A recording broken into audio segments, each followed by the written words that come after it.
Ne la touche pas, tonna une voix. Mon père était pasteur d'une grande église luthérienne. En le voyant venir, j'avais eu un regain d'espoir, car il devait occuper la position privilégiée de quelqu'un qui connaît la volonté de Dieu. Il ne fallait pas avoir de grandes connaissances pour comprendre que ma maladie était d'origine diabolique. Puisque les prêtres avaient échoué, les pasteurs ne pouvaient que réussir. En l'occurrence, mon père ne pouvait que mieux faire. Mais, à le voir à genoux, ramper comme un ver de terre, obéissant aux ordres de ceux qui avaient demandé sa mort pour que je guérisse, je perdis tout espoir de guérir un jour, toujours accroupi, au lieu de prier Dieu et d'invoquer le nom du Seigneur Jésus-Christ et la présence du Saint-Esprit, mon père se mit à invoquer les esprits de ses ancêtres, en les citant chacun par leur nom. Cette prière occulte apaisa ou sembla apaiser les démons. Mon fauteuil regagna le sol. Voyant cela, mon père poussa la hardiesse jusqu'à exiger que les esprits de ses ancêtres païens m'amènent avec lui. Les démons lui répondirent que cela était impossible, elle mourra en cours de route. Nous la tuerons, elle ne vivra pas, mais il bluffait, comme le diable sait aussi bluffer. À la longue, mon père eut le dessus et parvint à m'amener. Dans Matthieu 12 versets 25 à 26, le Seigneur nous dit ceci: tout royaume divisé contre lui-même est dévasté et toute ville ou maison divisée contre elle-même ne peut subsister. Si Satan chasse Satan, il est divisé contre lui-même. Comment donc son royaume subsistera-t-il? Cela signifie que ce n'est pas l'amour qui règne dans le royaume de Satan. Si les mauvais esprits qui me retenaient captif cédèrent aux demandes de mon père, c'est que les esprits qu'il avait invoqués étaient d'un rang supérieur au leur. Ils avaient plus de droit sur moi, du fait des liens de sang et des liens familiaux. Il en est de même en Inde pour les castes, par exemple, mon père avait poursuivi son monologue jusqu'au soir, et les démons avaient relâché leur emprise sur moi, au point que je pouvais me déplacer aisément. Après m'avoir emmené chez lui, mon père convoqua le soir même les membres de la famille, pour statuer sur ma situation. Ils résolurent tous de me conduire chez le plus grand féticheur qu'ils connaissaient, non loin de mon village natal, chez le féticheur de Kandelungu. Dans notre société, la femme occupe la seconde position. Ainsi trouve-t-on une longue liste d'interdits pour les femmes, alors que les hommes en sont exonérés. Certaines personnes vont jusqu'à ne pas admettre des femmes dans les pratiques traditionnelles. C'était le cas du féticheur que mon père avait contacté pour faire exorciser sa fille bien-aimée. Dans un premier temps, et pour faire monter les enchères, le féticheur refusa net de s'occuper de mon cas, simplement parce que j'étais une femme. Il n'avait jamais traité de femme. Il dit, nous amener ici une femme est pour nous une insulte. Mais il ajouta, cependant, compte tenu de votre notoriété de pasteur, je veux bien vous rendre ce petit service, pourvu que vous ayez les moyens d'apaiser les esprits irrités par cet affront. En plus de l'argent, tu devras m'amener 12 chèvres. La proximité de notre village natal fit que la collecte des chèvres s'effectua sans grand problème. Une somme importante d'argent fut aussi remise au féticheur, en plus des chèvres. Je fus accompagné par mon père et par ma petite sœur, et aussi par d'innombrables démons, qui me sommaient de rebrousser chemin et de fuir. Nous allâmes chez le féticheur vers le soir. Le lendemain matin, on me donna un breuvage dans un bocal. Il s'agissait d'une drogue, car après l'avoir consommée, tout mon corps s'affaiblit et je perdis connaissance. Je fus déposé inconsciente dans un trou d'1,50 m de profondeur, d'1,80 m de long, et de 50 cm de large. Le trou fut recouvert de troncs d'arbres, de branches et de feuillages, puis de terre au-dessus.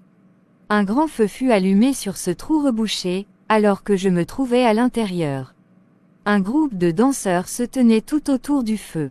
Entraînés par des tam-tams, les danseurs se lancèrent dans une danse rituelle au rythme endiablé. À ce moment-là, le maître des lieux, le féticheur, entra en scène. Il sortit de son laboratoire.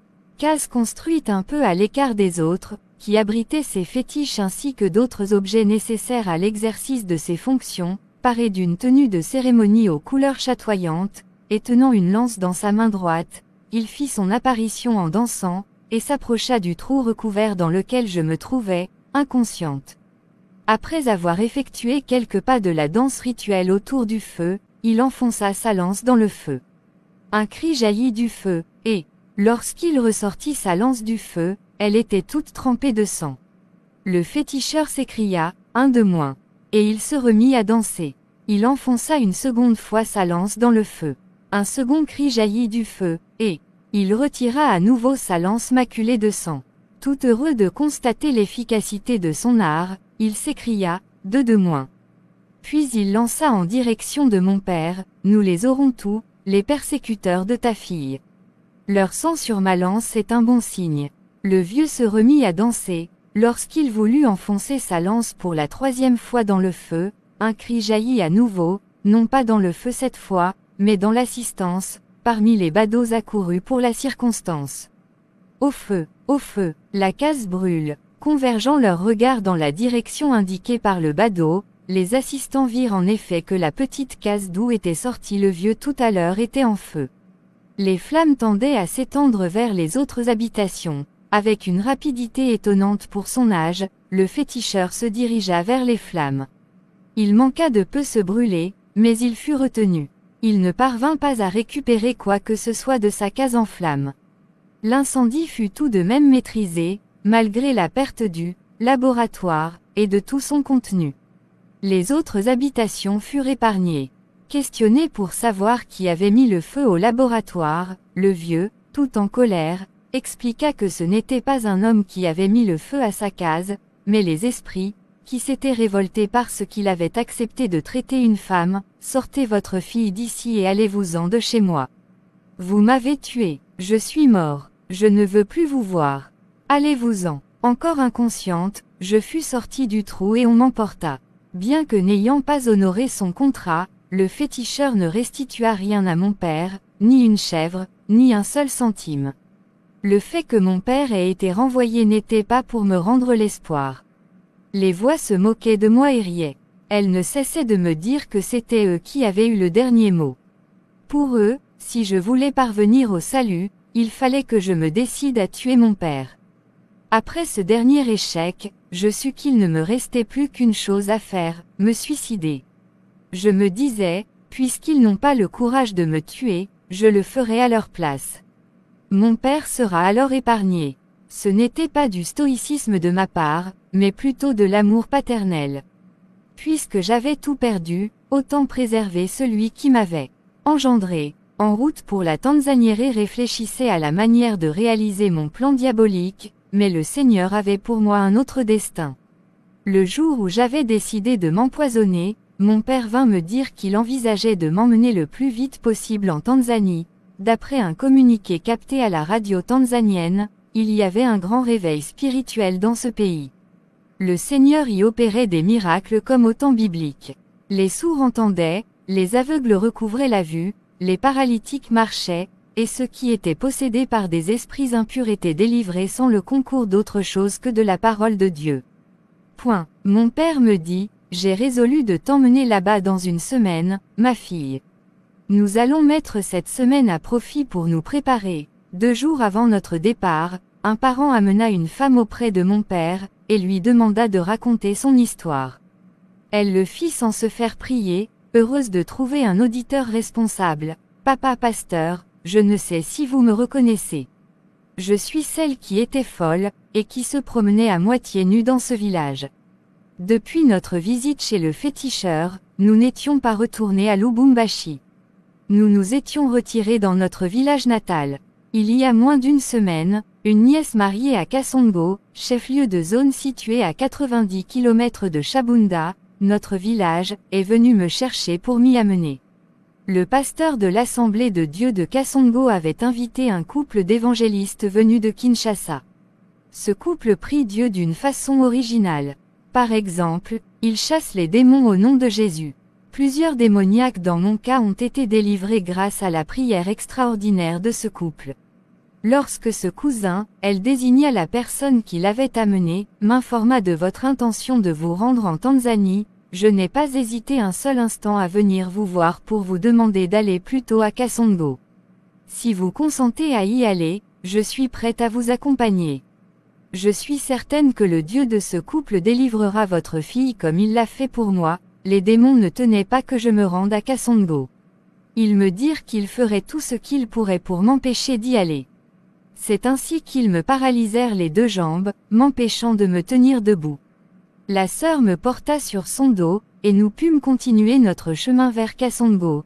Nous étions un groupe de 6 personnes, mon père, mon cousin, 2 cousines, la femme qui nous avait annoncé cette nouvelle, et moi. Chez moi, les voyages se font à pied. Non pas que nous manquions d'infrastructures routières, mais nous ne pouvions pas nous permettre d'attendre une voiture, compte tenu de la rareté des véhicules dans cette partie du pays, poursuivant notre pénible marche. Nous nous arrêtâmes pour nous reposer dans un village, après avoir marché pendant au moins 20 kilomètres. Nous avons croisé une femme qui venait justement de Kasongo. Elle portait un enfant sur le dos et glorifiait le Seigneur en chantant des cantiques de louange. Mon père, qui voulait savoir la raison de son excitation, l'interpella. La femme nous dit ceci: ma fille que voici était sourde depuis longtemps. Je viens de Kasongo, où un homme et une femme venus de Kinshasa ont prié Dieu pour que ma fille entende. Juste après leur prière, j'ai appelé mon enfant, et elle m'a répondu. Vous ne pouvez vous imaginer quelle joie est la mienne.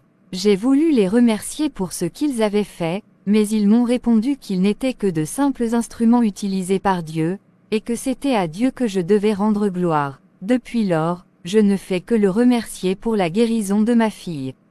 Point. C'est pourquoi vous me voyez chanter, toute joyeuse. Les gens disent qu'ils comptent rentrer bientôt.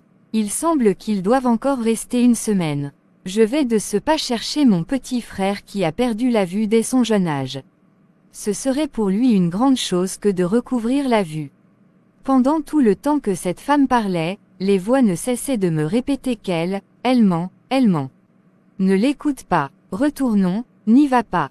Mon père et tous ceux qui nous accompagnaient n'entendaient rien de ce que disaient les démons. Mon père me dit, Françoise, c'est Dieu qui nous envoie ces gens pour nous venir en aide.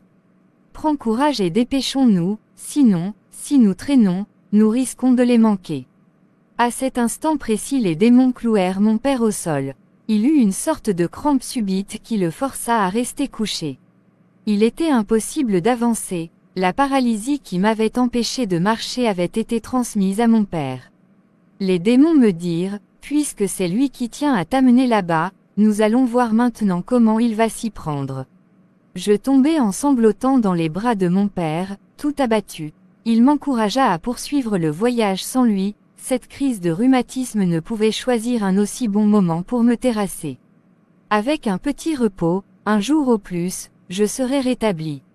La douleur sera moins forte que maintenant. Puisque tu peux marcher maintenant, prends courage, ma fille, et va trouver ces gens dont nous a parlé cette femme tout à l'heure. Je vous rejoindrai dès que possible.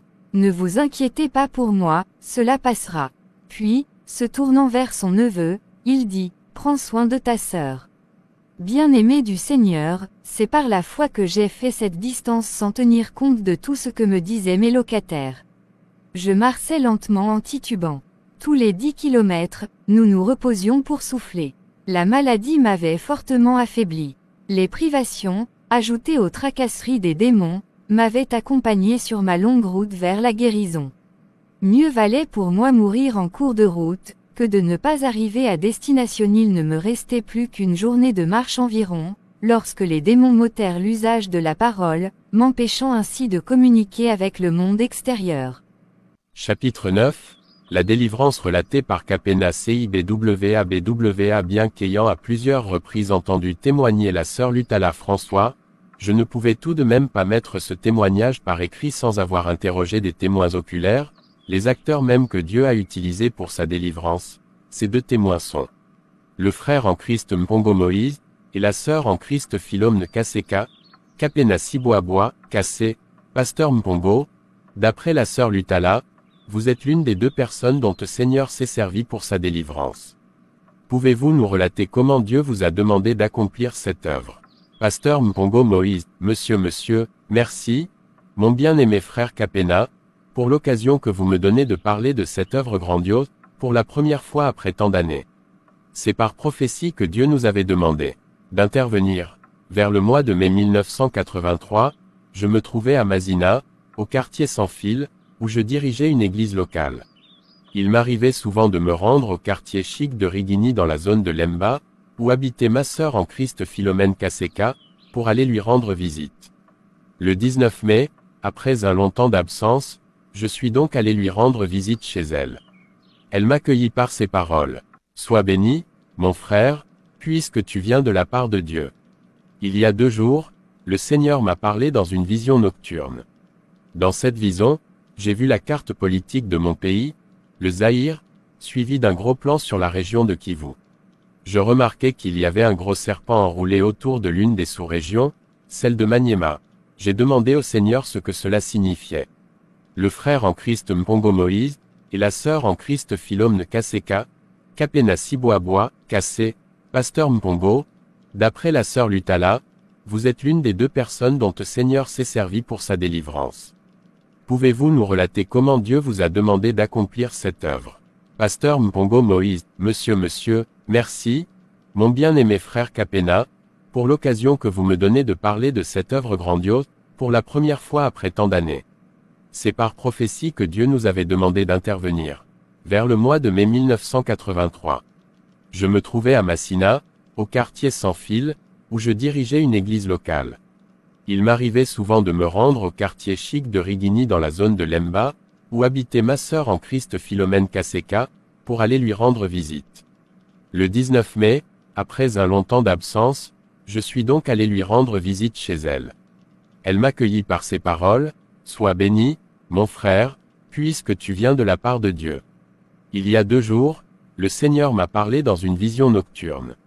Dans cette vision, j'ai vu la carte politique de mon pays, le Zaïre, suivie d'un gros plan sur la région de Kivu. Je remarquais qu'il y avait un gros serpent enroulé autour de l'une des sous-régions, celle de Maniema. J'ai demandé au Seigneur ce que cela signifiait. Le Seigneur me donna l'interprétation de la vision.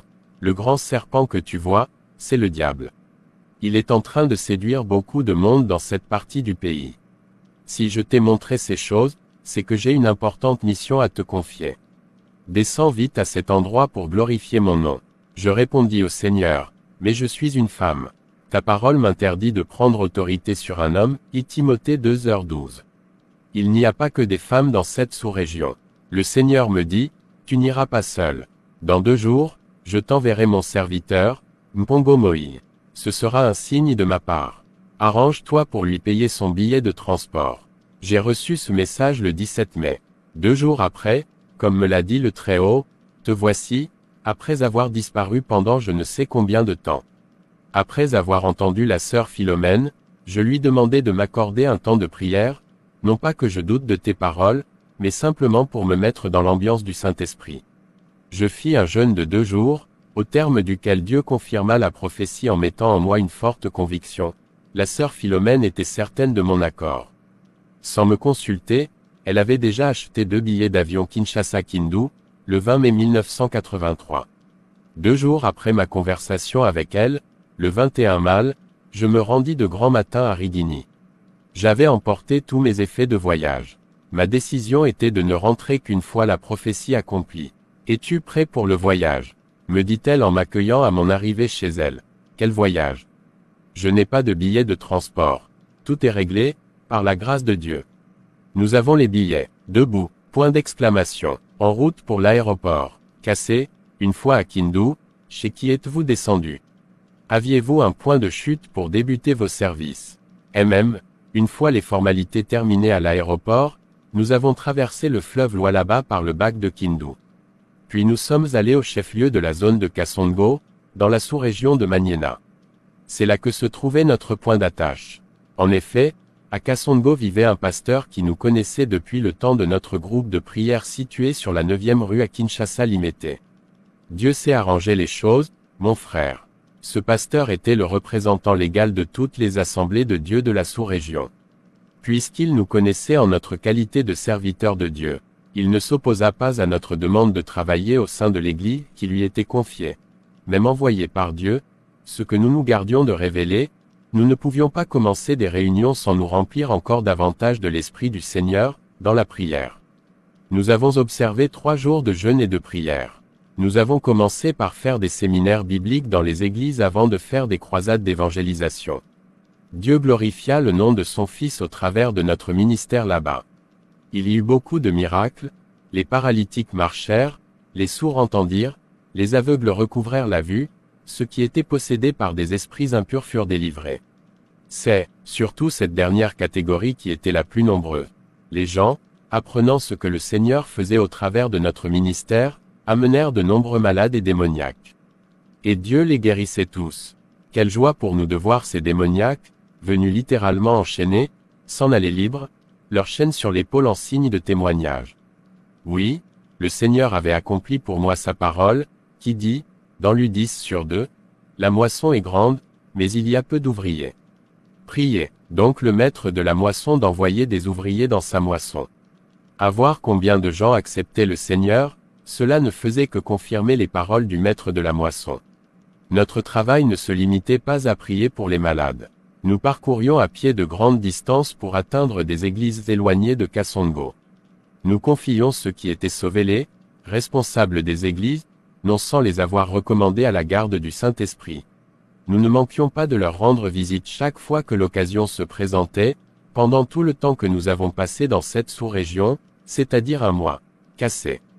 Si je comprends bien, c'est durant cette période que vous avez fait connaissance de la sœur Lutala François.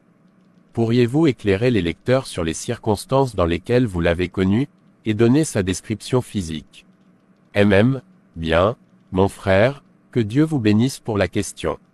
Parmi ceux que le Seigneur avait délivrés au travers de notre ministère, se trouvait une jeune femme de Shabunda, qui est aussi la zone d'origine de la sœur Lutala. Cette sœur avait été délivrée d'un esprit impur qui la tourmentait depuis longtemps. Une fois de retour chez elle, elle informa les parents de Lutala de ce que le Seigneur avait fait dans sa vie.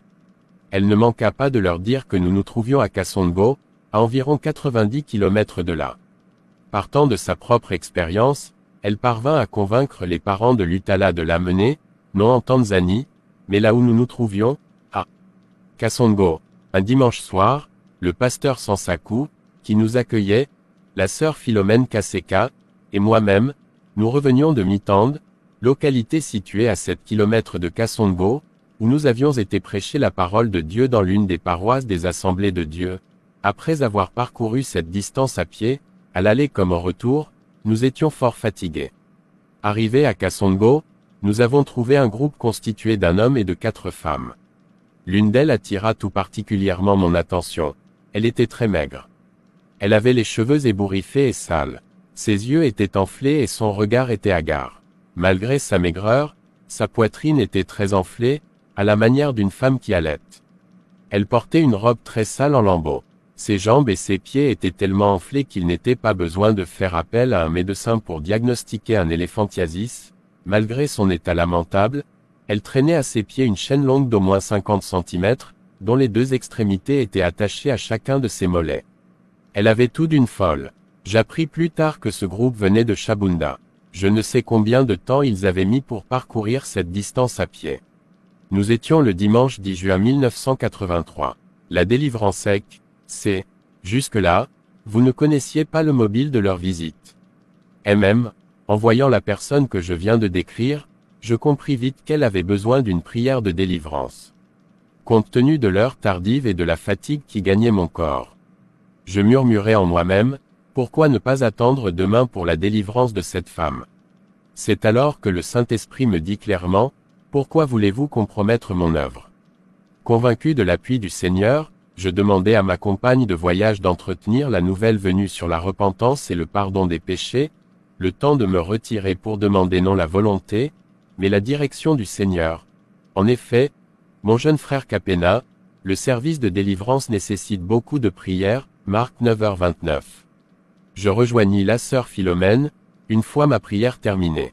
À son tour, elle se retira pour prier.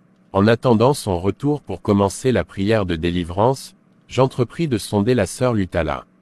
Je lui posai certaines questions en rapport avec la parole de Dieu.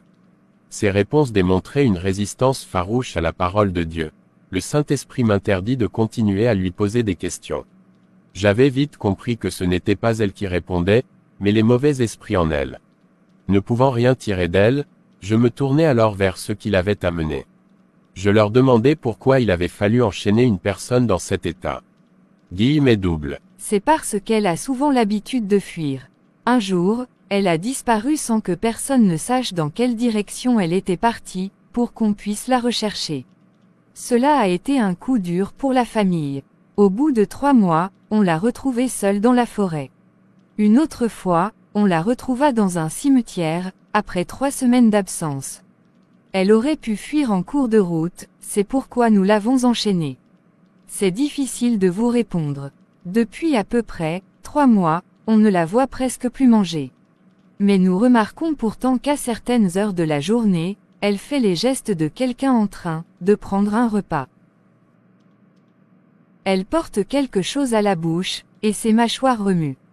Elle mange des plats invisibles. Voici bientôt 3 mois qu'elle ne touche pas aux aliments que la famille lui apporte, et elle n'en est pas morte. Je leur dis, seul le corps de votre sœur la relie encore à notre monde visible. Les démons qui sont en elle l'empêchent de prendre tout contact normal avec le monde visible, celui des hommes normaux. D'où ces excursions involontaires dans les endroits déserts, comme les forêts et les cimetières. Elle ne peut rien manger car elle est en plein dans le monde des esprits, le deuxième monde. Toutefois, ayez confiance en Dieu, et priez beaucoup. Jésus-Christ, qui est venu détruire les œuvres du diable, libérera votre sœur de toute l'emprise du diable, ce soir même. La sœur Philomène revint, et nous débutâmes ensemble la prière de délivrance. Ainsi, lorsque les gens apprirent notre retour de mi-tende, ils accoururent de partout pour suivre la délivrance, en direct. Plusieurs dans la foule la reconnaissaient comme étant une ancienne religieuse catholique. Certaines mères se frappaient la poitrine de douleur, en se souvenant de la grande beauté passée de Lutala, qui était d'autres regrettaient le fait qu'elle n'avait même pas pu profiter de ses études supérieures, à cause de ses interminables maladies. Il y avait enfin celle qui la plaignait d'avoir perdu en un seul jour ses 4 enfants et, un peu plus tard, son mari. Voyant l'état de possession avancé de la sœur Lutala, j'avais eu la présence d'esprit d'écarter la foule, de peur que les mauvais esprits, une fois chassés du corps de Lutala, n'entrent dans les nombreux païens qui se trouvaient dans la foule. Je parle bien des païens, puisque les véritables enfants de Dieu sont couverts par le sang de l'agneau de Dieu. Comme la foule refusait de s'écarter, je restai calme, et j'eus alors l'idée d'amener Lutala un peu plus à l'écart, derrière la maison de prière que nous appelons l'église. Une fois dehors, nous avons, avec la sœur Philomène, demandé à Dieu de nous assister de son Saint-Esprit, et de nous recouvrir du sang de Jésus-Christ, nous et tout le groupe qui était autour de nous, pendant tout le temps que prendrait la délivrance. En regardant cette femme étendue sur le sol, mon cœur se brisa en pensant aux souffrances endurées par le Christ pour notre délivrance. D'une voix autoritaire, j'ordonnai aux démons de se présenter. Ils s'exécutèrent en déclinant chacun son identité et sa fonction. Vous ne devez pas oublier que je ne me trouvais pas en cet endroit par ma volonté propre. Voici le dialogue qui s'ensuivit entre d'une part les démons, qui s'exprimaient par la bouche de Lutala, et le Saint-Esprit, qui parlait au travers de notre humble personne. Je m'adresse à vous, démons qui êtes logés dans son corps. Je vous ordonne de vous présenter chacun par son nom et par l'œuvre qu'il est en train d'accomplir. Pour commencer, répondez-moi, combien êtes-vous? Tuukumingi. Cela signifie en langue swahili, nous sommes nombreux. Puisque je ne comprenais pas le swahili, ce fut la sœur Philomène qui me servit d'interprète pendant la délivrance. Elle me traduisait en lingala. Combien êtes-vous? Nous sommes 210 démons. Que faites-vous en aussi grand nombre? Mais c'est notre demeure, son corps est le temple du Saint-Esprit. Il n'est pas votre demeure, elle est notre épouse. Elle est maintenant enfant de Dieu et non votre femme. Si elle était enfant de Dieu, nous ne serions pas ici. Qui êtes-vous? Vous qui répondez à mes questions? Je suis le chef, je m'appelle Ilongo. Ilongo, depuis combien de temps es-tu dans ce corps? Je suis là depuis longtemps. Que fais-tu ici? Je suis chez moi ici. Celle-ci est ma femme. Ilongo, es-tu l'esprit d'un mort, ou d'un vivant qui pratique sa magie dans le corps de cette femme? Je suis mort depuis longtemps. Pourquoi as-tu élu domicile dans ce corps? Je ne peux pas te répondre. Ilongo, ton nom m'indique que tu es Aïroi. De quelle région étais-tu? De la région de Mbandaka. De quel clan? De quelle tribu? Tu me fatigues avec toutes tes questions. De toute façon, je ne te répondrai plus. Ah bon, tu ne veux plus me répondre? Eh bien, nous allons voir. De toute façon, sache que je ne suis pas ici pour converser avec toi, mais pour te déloger. Sors de ce corps maintenant, au nom de Jésus-Christ. La voix qui sortait de la bouche de Lutala n'avait rien de la voix d'une femme malade. La voix d'Ilongo était bien celle d'un homme aux tonalités viriles. Une fois le nom de Jésus-Christ prononcé, le visage de la sœur Lutala se déforma. On aurait dit un fauve prêt à agresser sa proie. Le démon commença à lancer des cris aigus. Je m'adressai à la sœur Philomène qui se trouvait à mes côtés, et je lui dis, « Persévérons dans la prière. Ne nous laissons pas distraire par les grimaces de ce démon. Il faut qu'il sorte de ce corps, au nom de Jésus-Christ. » Ensemble, nous fîmes une puissante prière autorité, en ordonnant au démon d'évacuer ce corps, au nom de Jésus-Christ. Dans un moment de forte onction spirituelle, je m'adressai au mauvais esprit en lui ordonnant de sortir de ce corps et d'aller dans les lieux arides, au nom de Jésus-Christ. Il me répondit, « De grâce, ne m'envoie pas là-bas. Envoie-moi plutôt dans ces arbres, pour que tu ailles ensuite retourner dans un corps humain. De grâce, envoie-moi dans ces arbres. » Je me souvins alors du lieu réservé au diable et à ses démons, le lac de feu, Apocalypse 20h10. Je crus bon de lui commander d'aller dans ce lieu, sors de ce corps, et va dans le feu éternel réservé pour vous. Non, le feu n'est pas encore ouvert. Je ne peux pas y aller. Je dis à Philomène, ne l'envoyons pas dans le feu éternel, puisqu'il n'est pas encore ouvert. Puis je dis au démon, si tu ne sors pas, au nom de Jésus-Christ, et si tu ne vas pas dans les lieux déserts, je vais invoquer sur toi le feu du ciel, et il te consumera, toi et tes acolytes. Sors, au nom de Jésus-Christ, et va-t'en dans les lieux arides. Cette fois, il sortit au nom de Jésus-Christ. Il projeta à terre Lutala, enroulée sur elle-même, à une distance de près de 3 mètres. Je ramenai Lutala à l'endroit où nous nous trouvions. Frère Capena, sais-tu qu'une personne sans Christ est un homme aride, un homme spirituellement mort? Il représente un endroit propice pour le diable et ses démons. Un homme qui n'a pas en lui la parole de Dieu est un lieu aride.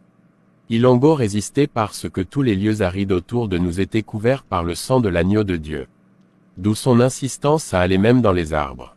Ce qui signifie que, lorsqu'il s'est trouvé dehors, il n'a pas dû aller très loin. Le second esprit qui se présenta était celui de la grand-mère de Lutala.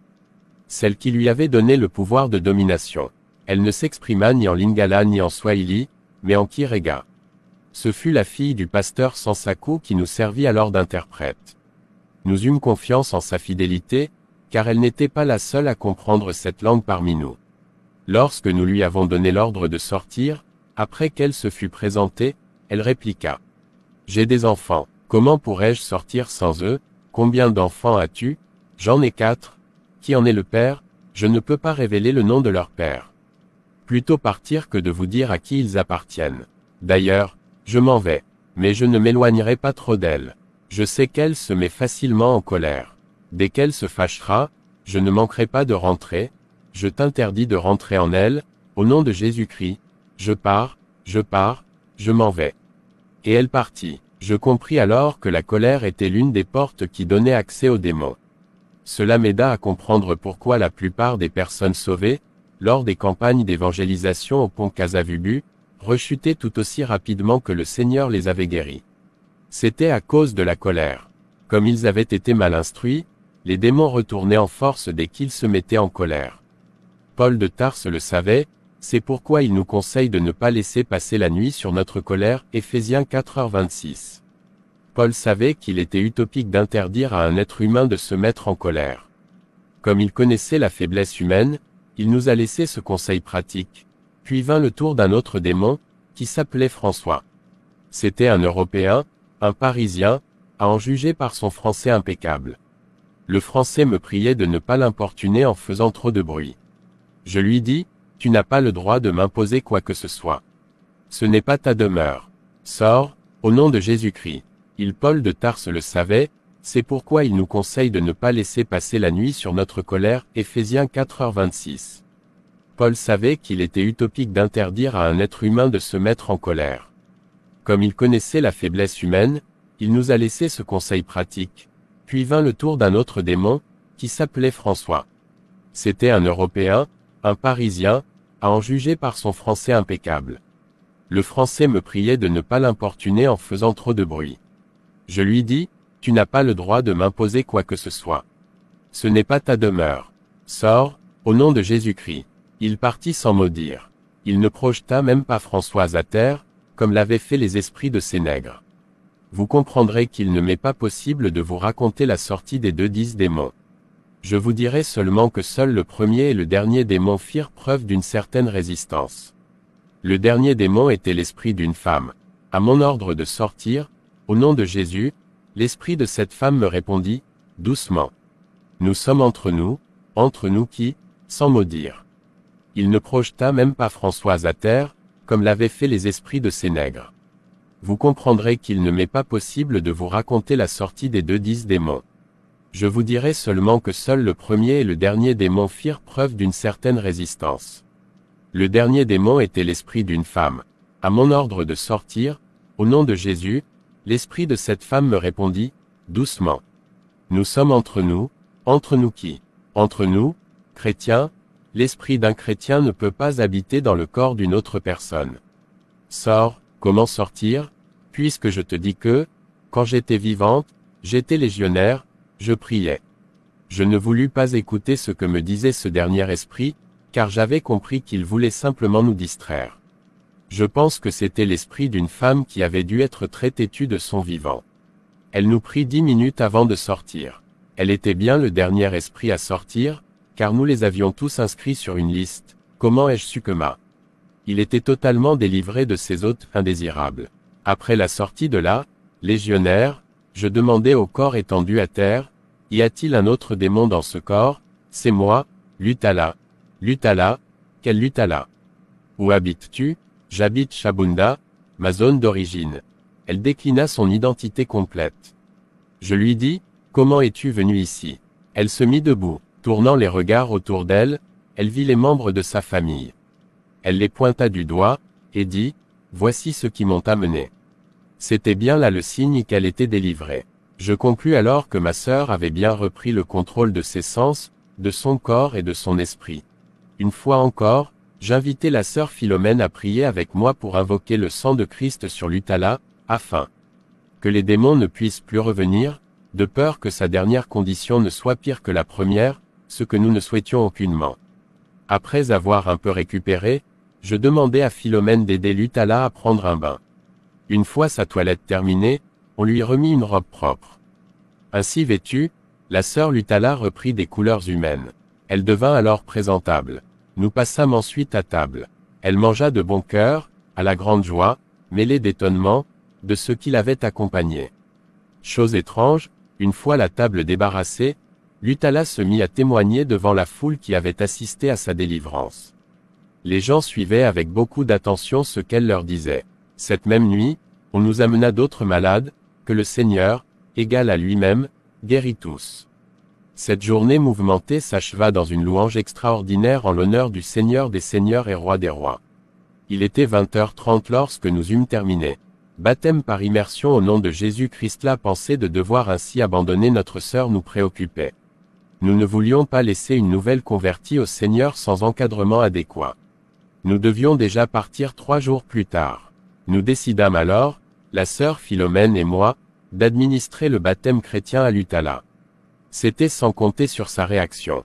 Le lendemain matin, je l'exhortai sur la nécessité du baptême d'eau par immersion au nom de Jésus. Elle me posa une foule de questions, malgré tout ce que le Seigneur venait de faire dans sa vie, par l'intermédiaire de notre ministère, et pas plus tard que la veille. Elle refusa de se faire baptiser. Prétextant son ancienne appartenance au couvent, elle me dit qu'il n'était pas question qu'elle se fasse rebaptiser. Je pris le temps de lui expliquer en quoi consistait le baptême chrétien.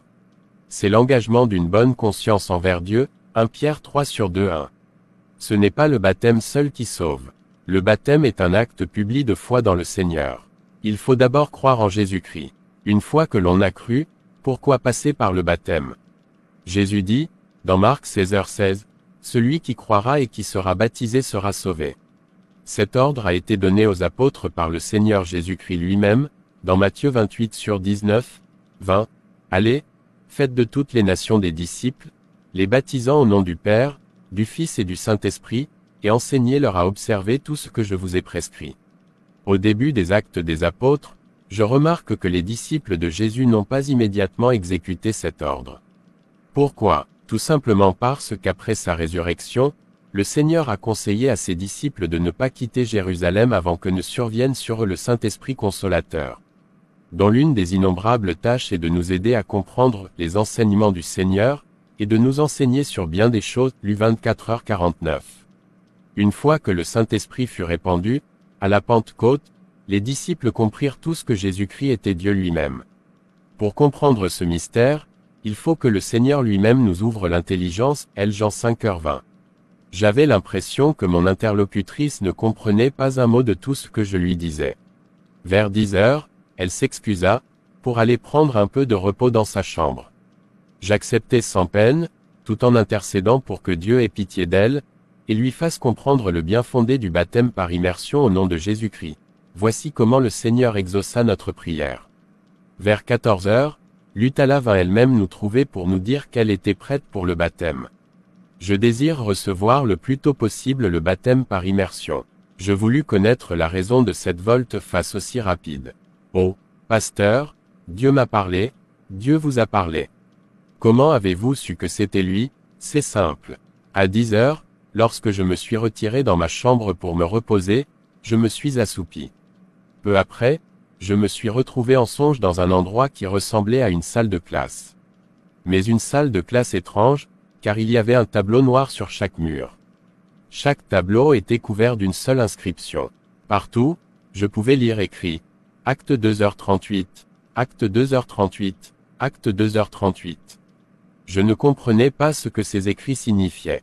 Je résolus de venir vous trouver pour que vous m'en donniez l'explication. C'est alors que je sentis les forces me manquer, et je m'endormis profondément.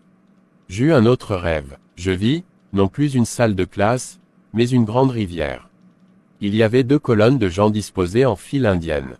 Chaque personne devait traverser la rivière en s'y plongeant complètement, pour pouvoir atteindre l'autre rive.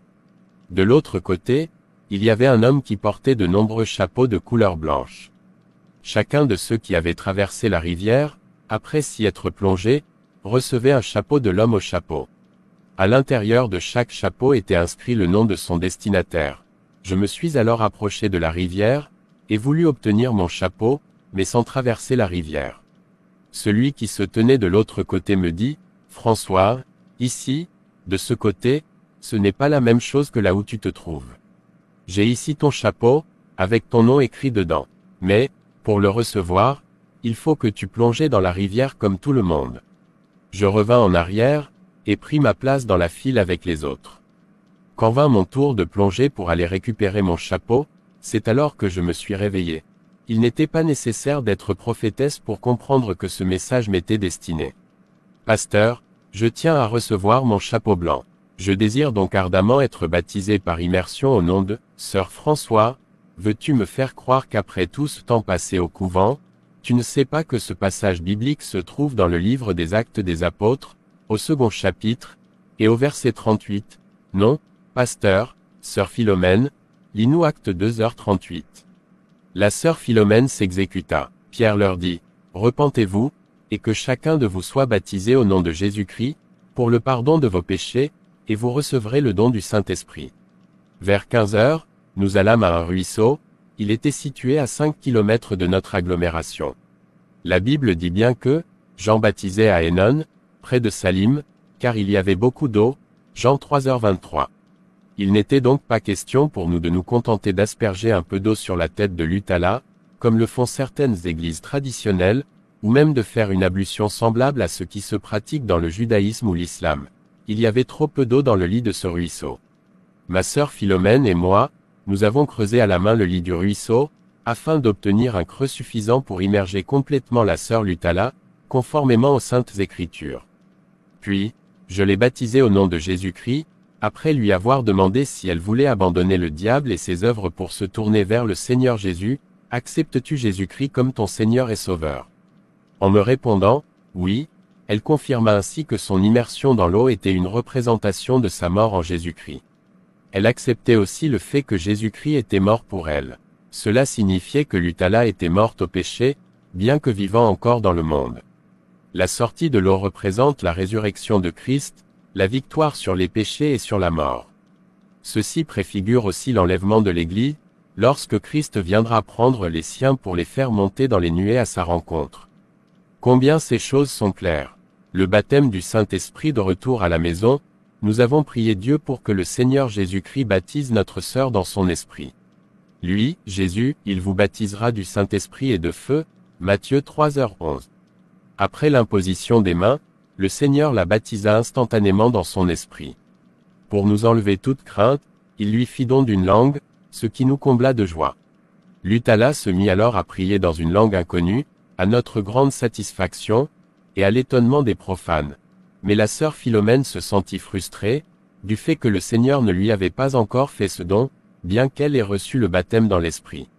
Par là, je compris que le Seigneur Jésus-Christ voulait nous faire comprendre que le baptême du Saint-Esprit ne se limitait pas au seul parler en langue. Toutefois, 6 ou 7 mois plus tard, la sœur Philomène reçut également le parler en langue, se limitait pas au seul parler en langue. Toutefois, 6 ou 7 mois plus tard, la sœur Philomène reçut également le parler en langue. La sœur Françoise se mit aussi à prophétiser, et à interpréter elle-même son parler en langue. De sa bouche, sortit ce message. Je suis l'Éternel, je suis l'Éternel, je ne change pas, je suis l'Éternel, et je ne changerai pas. Je répondis, Amen, il est celui qui était, qui est, et qui vient. L'Éternel des armées est son nom, l'Alpha et l'Oméga. La veille de notre départ, Françoise priait déjà pour les malades, et le Seigneur glorifiait son nom par toutes sortes de miracles et de guérisons.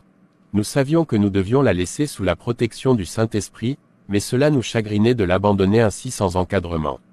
Nous la priâmes de nous rejoindre à Kinshasa dès la première occasion. Nous quittâmes Kasongo le 13 juin 1983, pour arriver à Kinshasa le 24, après avoir fait une escale de 3 jours à Bukavu, de 3 autres jours à Goma, et de 4 jours à Kisangani. 2 jours après notre arrivée, alors que nous nous trouvions en pleine réunion de louanges, nous entendîmes frapper à la grande porte. Je quittai la réunion pour aller voir ce qui se passait, et je vis la sœur Lutala dans l'embrasure de la porte. Nous nous embrassâmes longuement, puis j'appelai la sœur Philomène Kaseka. Ce fut pour nous une joie immense, que nous partageâmes avec les frères et les sœurs qui étaient en prière avec nous. Kassé, elle qui ne connaissait pas la ville, comment a-t-elle pu atteindre si facilement Rigini? Ce fut un grand miracle. Je peux sans hésiter vous répondre que ce fut l'ange de l'Éternel qui la guida. Elle nous raconta comment elle arriva. Une fois les formalités de l'aéroport de Njili terminées, j'entendis un chauffeur de taxi crier « Lemba, Lemba, Lemba ». Je m'approchai de lui et lui demandai s'il connaissait une Philomène Kaseka. L'homme me répondit qu'il connaissait bien moi. Je répondis que je n'étais pas pressé, puisque j'étais arrivé à Kinshasa. Le conducteur me déposa la dernière, comme il l'avait dit, au 104 de l'avenue Bokombe, quartier Rigini, à Lemba. Lorsque je suis entré, j'ai rencontré le pasteur sur le pas de la porte.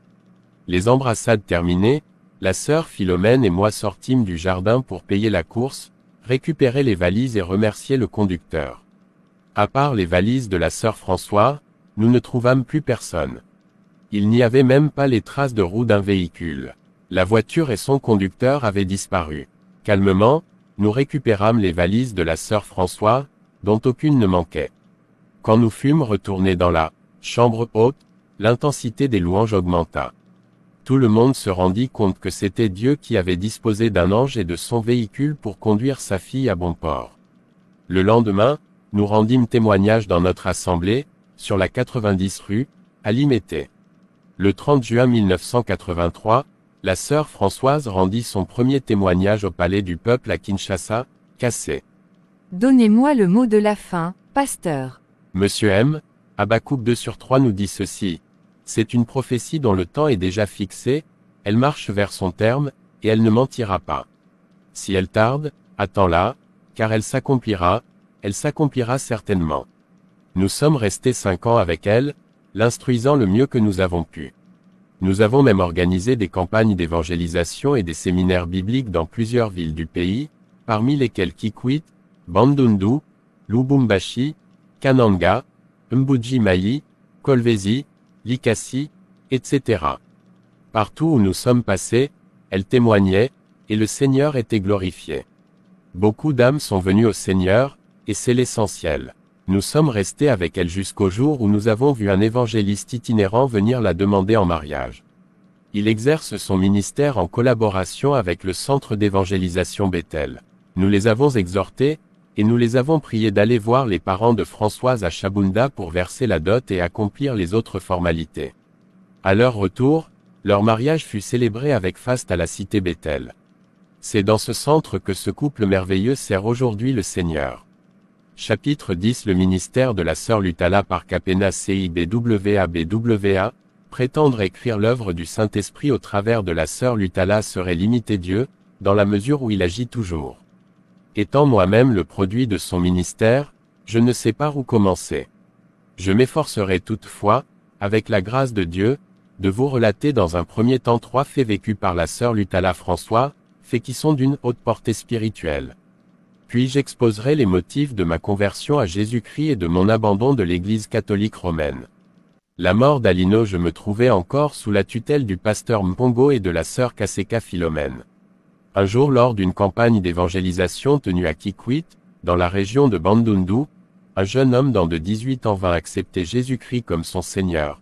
Ce jeune homme, prénommé Alain, ou Alino pour les intimes, pratiquait la magie blanche, avant d'avoir reçu Jésus-Christ dans sa vie. Il avait pu s'assurer une aisance matérielle avec beaucoup de facilité, grâce à ses mauvaises pratiques magiques. Une fois devenu enfant de Dieu, il dut se priver de tout ce qui provenait de ses anciennes pratiques du monde satanique. Mais hélas, cette vie de privation qu'il dut connaître pendant un certain temps eut raison de sa foi. Au lieu d'appeler le Seigneur à son secours dans la prière, Alino commença à regretter son ancienne condition. Sa régression fut-elle la conséquence d'un manque d'encadrement efficace? Toujours est-il qu'Alino finit par perdre complètement la foi. Il chuta très bas, il recommença même à invoquer les démons, comme il le faisait avant sa conversion. Il revint vers la poule noire, nom donné à un démon qui avait pour mission de contrôler sa vie. Ce démon se manifestait souvent sous les traits d'une jeune fille qui avait presque le même âge que lui. Répondant aux invocations d'Alino, la poule noire lui apparut, comme elle le faisait avant sa conversion. Elle lui dit: « Cet endroit n'est pas indiqué pour une discussion. Rends-toi à notre place habituelle, et nous nous expliquerons. » Le lendemain, il se rendit au lieu de rendez-vous. La poule noire lui dit: « Toi qui étais si bien parmi nous, tu nous as quittés pour suivre cette François. Vois comment tu as maigri. Que t'ont-ils donc fait? Comprends-tu que ta place elle est ici, avec nous tous qui t'aimons? Tu as bien fait d'être revenu à ton bon sens et de nous avoir contactés. Tu verras que nous allons bien nous occuper de toi. C'était sans doute une erreur de ma part de vous avoir faussé compagnie, pour la toute première fois depuis que j'étais avec vous. Puisque vous m'avez pardonné, je pense que je ne retomberai plus dans les mêmes bêtises. » Mais il ne s'agissait là que d'un marché de dupes. Car là où Satan règne en maître, l'amour, le pardon, la bonté, la vérité et la charité n'existent pas. Si l'on en parle, ces mots n'ont en tout cas pas la même signification que pour les chrétiens. Ainsi, en mentant à ce jeune homme, le démon ne pensait qu'à lui nuire, et à lui ôter physiquement la vie, afin qu'il ne puisse plus revenir à Jésus-Christ. Car ce n'est que sur cette terre que l'homme garde toutes ses chances d'être sauvé, et Satan le sait très bien. Le Seigneur dit: « Je ne me réjouis pas de la mort du pécheur. » C'est sur cette terre, mon frère, ma sœur, que Jésus-Christ a été envoyé pour sauver tous ceux qui croiront en lui. Jean 3:16. Satan connaît très bien cette promesse que le Seigneur Jésus a faite aux hommes: « Je ne mettrai jamais dehors celui qui viendra à moi. » Satan punit sévèrement ses transfuges, de peur qu'il ne change encore d'avis et qu'il n'aille dévoiler ses plans à l'ennemi. Ce fut ce qui arriva à Alino. La poule noire poursuivit: « Auparavant, tu te produisais dans la rue, mais maintenant, pour mériter notre pardon, tu feras des représentations dans des salles. Ton prestige, terni par ton coup de tête, reprendra son éclat, et tu seras encore plus respecté, craint et riche. Reviens me voir demain à la même heure en compagnie de l'un de tes anciens assistants. Nous comptons te donner un nouveau numéro, un numéro plus attrayant. » Le lendemain, accompagné de l'un de ses anciens lieutenants, Alino assista à une démonstration fantastique. Le démon, par des procédures magiques compliquées, décapita l'un des assistants, devant Alino médusé mais ravi. Puis il remit la tête encore toute saignante sur le corps, et elle se colla parfaitement. Le compagnon d'Alino reprit vie comme si de rien n'était. Puis, se tournant vers Alino, le démon lui dit, « Toi, par contre, tu n'auras même pas besoin d'un assistant pour cette représentation. Tu te décapiteras et te colleras toi-même la tête. De la sorte ton numéro sera encore plus sensationnel. » En présence de son assistant et de la poule noire, Alino, par 3 fois, détacha et rattacha sa tête à son cou, à la grande satisfaction de tout le monde. À sa 4e tentative, la tête refusa de se coller au reste du corps. Ses mains eurent beau tenter de replacer sa tête sur son cou, il n'y eut hélas rien à faire. La poule noire éclata de rire et disparut. L'assistant rapporta la nouvelle dans la cité. Le lendemain, l'assistant, accompagné de militaires, vint récupérer le corps décapité et décomposé d'Alino. Après être resté 2 semaines en détention, l'assistant fut relâché pour faits incohérents. La décision des juges fut motivée par le raisonnement suivant, à supposer que l'assistant soit l'assassin présumé d'Alain. Aurait-il pu avoir la puissance d'arracher la tête du reste du corps, sans s'être servi d'aucun objet? Que ceux qui ont accepté d'abandonner Satan pour suivre Jésus-Christ ne se rétractent jamais. Qu'ils aillent de l'avant, les yeux fixés sur celui qui a donné sa vie pour le salut de tous ceux qui croient en lui. La malédiction de la sirène. Il y avait à ma campagne, quartier résidentiel riche situé dans la zone de Ngalima, un homme excessivement riche. Cependant, malgré sa richesse extrême, cet homme n'avait pas la paix. Sa fortune provenait d'un mariage illicite avec une sirène de la mer. De cette union naquirent 3 enfants, qui n'étaient visibles que pour leur père. Vous comprendrez que cet homme n'avait pas beaucoup de contact avec le monde extérieur en général, ni avec sa famille en particulier. Car, pour le reste de sa famille, la situation de cet homme était un drame. Il n'avait pas d'enfant. À quoi pouvait lui servir tout son argent, s'il n'avait personne à qui le léguer? Il le poussait donc à se marier. L'homme fit part à sa femme, la sirène, des propositions de sa famille. Pour sauvegarder sa position, elle accepta de cohabiter avec une 2e femme, à condition qu'elle n'amène rien pour son mariage, et qu'elle se contente de 3 jours sur 7 avec son mari. L'homme prit donc une seconde femme en manège, et l'informa de l'existence de sa rivale invisible. Il lui expliqua qu'il ne pourra jamais passer la nuit avec elle, pendant 3 des jours impairs de la semaine. En revanche, si elle se montrait sage, elle pourrait jouir de tous les avantages de la vie. Sans doute par goût d'une vie facile, ou réellement séduite par la fortune de son mari, la femme accepta de cohabiter avec la sirène. Au moment où je fis leur connaissance, ils en étaient déjà à leur 3e enfant. Un jour, l'un des 3 fils de la 2e femme tomba malade. Son cas nécessitait une hospitalisation rapide. Après un bref diagnostic, le père fut informé que son fils devait subir une intervention chirurgicale. Mais cette intervention fut fixée un jour impair, l'un des jours où le père devait se rendre chez sa première femme sous la mer. Il dut choisir entre son fils malade et la femme qui lui assurait tout son confort. Il choisit de rester avec son fils. La sirène attendit en vain son mari toute la nuit. Bien que compréhensible, ce choix provoqua chez elle une colère hystérique, digne d'un représentant de Lucifer. Pour cela, nous avions besoin du bouclier de la foi. Nous avons commandé à cet esprit mauvais de quitter les lieux, mais il nous posa des conditions avant de s'exécuter. La sirène acceptait bien de partir, mais elle voulait le faire en emmenant son mari. Puis elle tenta de se cacher, en s'introduisant dans des plantes, comme un rosier présent, ou dans des objets, comme une malle. Chaque fois que la sirène quittait une forme pour une autre, elle détruisait la première dans une grande explosion. Au point que ceux qui nous avaient accompagnés et qui étaient restés éloignés s'étonnaient d'entendre des coups de feu tirés dans la pièce où nous nous trouvions. Finalement, c'est la crainte d'être carbonisée qui fit fuir la sirène, sans qu'elle puisse rien emporter avec elle. Furieux, elle alla le trouver à son bureau, pour lui dire qu'il avait manqué à sa parole, et qu'elle tenait à tout prix à le punir. Toutes les explications de l'homme restèrent sans effet. La punition consista à forcer la 2e femme, ainsi que ses 3 enfants, à passer 30 jours à la Belle Étoile, sans pouvoir jouir d'aucun des biens de sa rivale, ni même de la maison. En outre, aucun rapport ne serait possible avec son mari pendant cette période, mais Dieu se saisit de cette occasion pour faire pénétrer son salut dans cette famille. Ce mois pendant lequel la seconde femme et les enfants devaient coucher dehors fut le plus froid de l'année.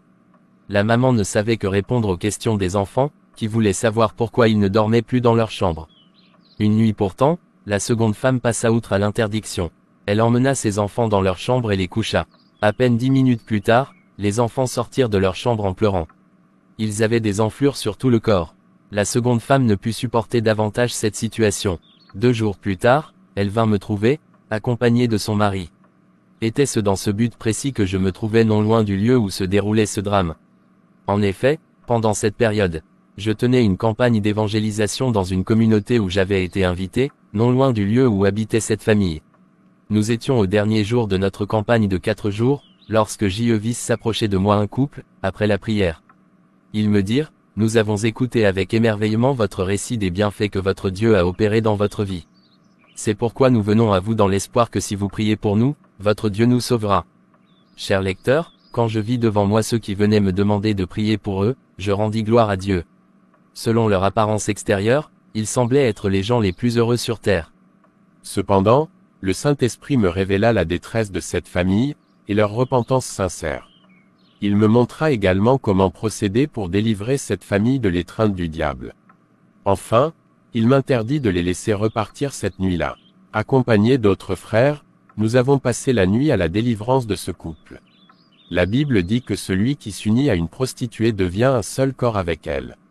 Par conséquent, la presque totalité des démons qui habitaient le mari se trouvaient aussi dans sa femme. Pourtant, celle-ci n'avait jamais vu sa rivale et n'avait jamais été dans le monde satanique sous-marin. Mais c'est par l'intermédiaire de son mari qu'elle avait été infestée. Le lendemain, accompagné d'un jeune frère de mon assemblée, l'assemblée Bethel, nous reconduisîmes le couple chez eux. J'avais désiré être accompagné d'un jeune frère, en raison de l'importance que nous attachons, dans notre assemblée, à la soumission de la femme. C'est pour cela, par exemple, que la femme doit avoir la tête couverte quand elle prie ou qu'elle prophétise. 1 Corinthiens 11/5. Ceci s'explique par ce que la parole de Dieu nous dit, que la femme a été créée à cause de l'homme, que la femme a été tirée de l'homme, que la femme est la gloire de l'homme. C'est aussi pour toutes ces raisons que la Bible nous dit qu'il ne faut pas que la femme prenne autorité sur l'homme. 1 Timothée 2h12. Si donc j'avais souhaité être accompagné d'un jeune frère, c'était simplement par soumission à la parole de Dieu. Une fois sur les lieux, la première chose que nous fîmes fut d'être à l'écoute du Seigneur et de rechercher la direction du Saint-Esprit. La première chose fut de déloger la sirène de l'endroit où elle se trouvait, une petite pièce aménagée de manière à n'attirer l'attention de personne, ni de la deuxième épouse, ni des enfants, ni des domestiques. Il ne nous fut pas facile de pénétrer dans ce sanctuaire satanique. Seule la protection du sang de Jésus-Christ nous le permit. Après m'être habitué à la pénombre qui régnait dans cette pièce, je découvris dans un coin un grand aquarium, qui ne contenait qu'un seul poisson. Ce poisson n'avait pas de couleur propre, mais il changeait de couleur à chaque seconde. Alors que j'étais un peu distraite, en essayant de comprendre ce phénomène, le Saint-Esprit me montra que ce poisson était en réalité la sirène elle-même. Lorsqu'elle se sentit découverte, pour nous effrayer, elle fit éclater l'aquarium et son contenu, dans un grand vacarme. Puis le poisson éclata à son tour, comme le ferait une cartouche. Une tache noire, provoquée par l'explosion, se forma sur le dallage du sol, et se mit à grandir sous nos yeux. Elle devint un grand boa noir enroulé sur lui-même. Puisqu'il ne pouvait pas nous atteindre, à cause de la protection que nous donnait le sang de Jésus, Satan essaya de nous effrayer par ces choses qu'il nous faisait voir. La frayeur est provoquée par la crainte ou par le doute. Or le doute est l'ennemi juré de la foi. Nous n'avions pas à lutter contre un adversaire visible, mais contre les principautés dans les lieux invisibles. Furieux, elle alla le trouver à son bureau, pour lui dire qu'il avait manqué à sa parole, et qu'elle tenait à tout prix à le punir. Toutes les explications de l'homme restèrent sans effet. La punition consista à forcer la deuxième femme, ainsi que ses 3 enfants, à passer 30 jours à la Belle Étoile, sans pouvoir jouir d'aucun des biens de sa rivale, ni même de la maison. En outre, aucun rapport ne serait possible avec son mari pendant cette période. Mais Dieu se saisit de cette occasion pour faire pénétrer son salut dans cette famille. Ce mois pendant lequel la seconde femme et les enfants devaient coucher dehors fut le plus froid de l'année. La maman ne savait que répondre aux questions des enfants, qui voulaient savoir pourquoi ils ne dormaient plus dans leur chambre. Une nuit pourtant, la seconde femme passa outre à l'interdiction. Elle emmena ses enfants dans leur chambre et les coucha. À peine 10 minutes plus tard, les enfants sortirent de leur chambre en pleurant. Ils avaient des enflures sur tout le corps. La seconde femme ne put supporter davantage cette situation. 2 jours plus tard, elle vint me trouver, accompagnée de son mari. Était-ce dans ce but précis que je me trouvais non loin du lieu où se déroulait ce drame? En effet, pendant cette période, je tenais une campagne d'évangélisation dans une communauté où j'avais été invité, non loin du lieu où habitait cette famille. Nous étions au dernier jour de notre campagne de 4 jours, lorsque vis s'approchait de moi un couple, après la prière. Ils me dirent, « Nous avons écouté avec émerveillement votre récit des bienfaits que votre Dieu a opérés dans votre vie.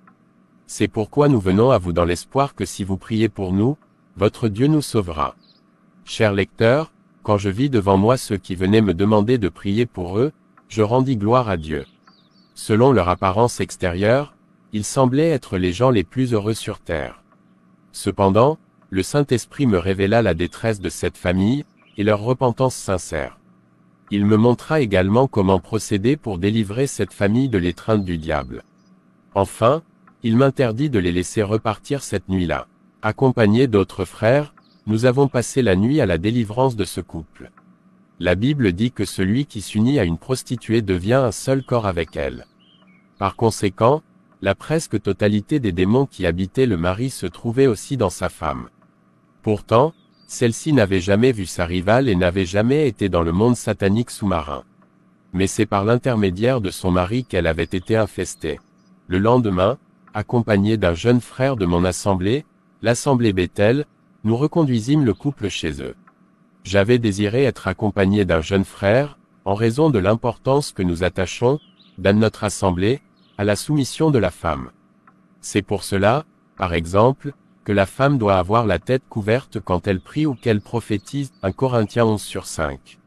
Ceci s'explique parce que la parole de Dieu nous dit, que la femme a été créée à cause de l'homme, que la femme a été tirée de l'homme, que la femme est la gloire de l'homme.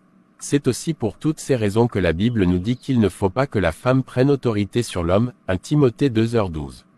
Si donc j'avais souhaité être accompagné d'un jeune frère, c'était simplement par soumission à la parole de Dieu. Une fois sur les lieux, la première chose que nous fîmes fut d'être à l'écoute du Seigneur et de rechercher la direction du Saint-Esprit. La première chose fut de déloger la sirène de l'endroit où elle se trouvait, une petite pièce aménagée de manière à n'attirer l'attention de personne, ni de la deuxième épouse, ni des enfants, ni des domestiques. Il ne nous fut pas facile de pénétrer dans ce sanctuaire satanique. Seule la protection du sang de Jésus-Christ nous le permit. Après m'être habitué à la pénombre qui régnait dans cette pièce, je découvris dans un coin un grand aquarium, qui ne contenait qu'un seul poisson. Ce poisson n'avait pas de couleur propre, mais il changeait de couleur à chaque seconde. Alors que j'étais un peu distraite, en essayant de comprendre ce phénomène, le Saint-Esprit me montra que ce poisson était en réalité la sirène elle-même. Lorsqu'elle se sentit découverte, pour nous effrayer, elle fit éclater l'aquarium et son contenu, dans un grand vacarme. Puis le poisson éclata à son tour, comme le ferait une cartouche. Une tache noire, provoquée par l'explosion, se forma sur le dallage du sol, et se mit à grandir sous nos yeux. Elle devint un grand boa noir enroulé sur lui-même. Puisqu'il ne pouvait pas nous atteindre, à cause de la protection que nous donnait le sang de Jésus, Satan essaya de nous effrayer par ces choses qu'il nous faisait voir. La frayeur est provoquée par la crainte ou par le doute. Or le doute est l'ennemi juré de la foi. Nous n'avions pas à lutter contre un adversaire visible, mais contre les principautés dans les lieux invisibles. Car elle nous avait entendu demander à Dieu de faire descendre le feu du ciel pour la consumer et pour chasser Satan. Elle s'en alla donc, alors que le soir tombait, non sans avoir lancé des imprécations et des malédictions à l'encontre de son ex-mari. Elle lui laissait un délai de 6 jours pour revenir sur sa décision. S'il ne revenait pas vers elle dans ce délai, elle se vengerait, en commençant par tuer ses propres enfants, puis ceux de sa rivale, et en exerçant bien d'autres châtiments. Après le départ de la sirène, nous prîmes un temps de répit et nous louâmes ensemble le Seigneur dans le salon. Le mari nous amena une malle identique à celle qui avait été détruite dans la chambre de la sirène. Elle était remplie de devises fortes et de nombreuses grosses coupures de notre monnaie nationale. Le mari nous dit, « Je viens de trouver cette malle en rentrant dans la petite pièce. » Elle n'y était pas auparavant. Mes gens recevaient souvent de cette manière. Je lui répondis, « Ne touche à rien de ce qui se trouve dans cette malle. Je suis trop fatigué ce soir pour la détruire maintenant. Puisque le Seigneur a exaucé notre prière, je reviendrai demain matin pour la détruire avec son contenu. » Après avoir recommandé toute la famille à Dieu, nous prîmes congé. Le lendemain, il plut abondamment de 4 heures à 13 heures. Il pleuvait encore lorsque je me présentai à leur maison de ma campagne. Tout le monde m'accueillit très bien. Nous remerciâmes le Seigneur par une courte prière, puis je demandai que l'on m'amène la malle afin de la brûler. Tout le monde me regarda sans mot dire. Puis le chef de famille me dit, d'un air heureux, « J'ai cru comprendre, de la bouche du frère qui vous accompagnait hier, que vous étiez un peu épuisé, et que c'était pour cette raison que vous l'aviez envoyé très tôt ce matin pour détruire la malle. Mais il n'a pas voulu le faire sur place, à cause des enfants, et pour éviter des scènes semblables à celles d'hier, il a donc déjà emmené la malle à Bethel. Ah bon, c'est bien. Je me suis réveillé un peu tard aujourd'hui. Cette pluie est pour quelque chose, je pense. Ceci dit, je louai le Seigneur et partis aussitôt, le cœur battant. Malgré mon calme apparent, j'étais très troublé dans mon cœur. Ce n'était pas pour une bonne cause que ce jeune frère avait utilisé le mensonge. Était-ce pour dérober le contenu de la malle? S'il le faisait, malheur à lui, car il serait alors soumis à la malédiction de la sirène. Mes craintes se confirmèrent lorsqu'une fois arrivé à Bethel, j'appris que ce frère venait de passer, mais qu'il n'avait rien amené avec lui. En allant prendre la malle, ce frère avait bien eu l'intention de l'amener à Bethel. Mais, en cours de route, le diable finit par le convaincre, en inspirant aux frères des versets bibliques tirés hors de leur contexte. Par exemple, « Tout est pur pour celui qui est pur », ou en lui suggérant que puisqu'il était sous le sang de Jésus, aucune malédiction ne pouvait l'atteindre. Cela aurait été vrai, si ce frère n'avait pas commis de mensonges et de vols, car il n'avait aucun mandat de ma part pour récupérer cette malle, et il était pourtant venu en mon nom. De vol, parce qu'il avait emporté la malle à mon insu. Puis le diable injecta une nouvelle pensée dans l'esprit du frère. Tout genou fléchira au nom de Jésus. Ainsi, si le nom de Jésus était invoqué sur cette malle, son contenu pourrait servir à de bonnes causes, au lieu de passer par le feu. En outre, le frère se dit sans doute qu'il valait mieux utiliser le contenu de la malle lui-même, au lieu de le remettre au pasteur. Il chassa donc avec autorité les démons de la malle, au nom de Jésus. Mais il avait oublié que l'esprit qui l'animait lorsqu'il était allé chercher la malle n'était pas l'esprit de Jésus-Christ, mais plutôt l'esprit diabolique qui le conduisait. Sa prière terminée, il ouvrit la malle, empocha d'énormes sommes, et se dirigea vers Bethel. À la permanence de l'assemblée, il trouva quelques jeunes sœurs en prière. Il leur offrit l'argent nécessaire à leur alimentation pendant tout leur séjour. Il était de mon devoir d'empêcher ce jeune frère de vider le contenu de la malle. Lorsque j'arrivai au domicile de ce frère, on m'apprit qu'il venait à peine de partir pour Bethel. Je ne sais pas ce qu'il avait dit aux siens à propos de la provenance de sa subite fortune. Personne ne sembla prendre au sérieux mes mises en garde contre l'utilisation de cet argent. Je rentrai bredouille, l'esprit en l'air et l'âme en feu. 6 jours après la délivrance, juste au moment fixé par la sirène, ce frère se mit à ramasser des papiers, à monologuer en cours de route, à ne plus prendre soin de son corps. Bref, il avait perdu la raison. Il fut amené à Bethel afin que l'on puisse prier pour lui.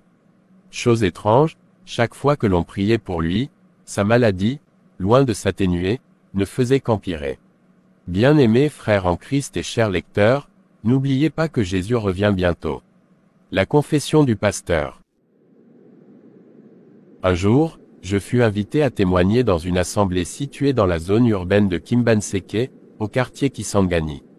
Cette assemblée était dirigée par un couple de serviteurs de Dieu, qui n'étaient pas mariés dans le privé mais qui étaient unis dans le service. Le pasteur se faisait appeler Papa Mokambi. Tanisku la femede lamaman Mokambi. O cursed DC te moinage podly, the saintus premiamita grave cord in sister Sir Mavidi debach, Lors jade o covent de religieuses catholiques, en compagnie de pères spirituals.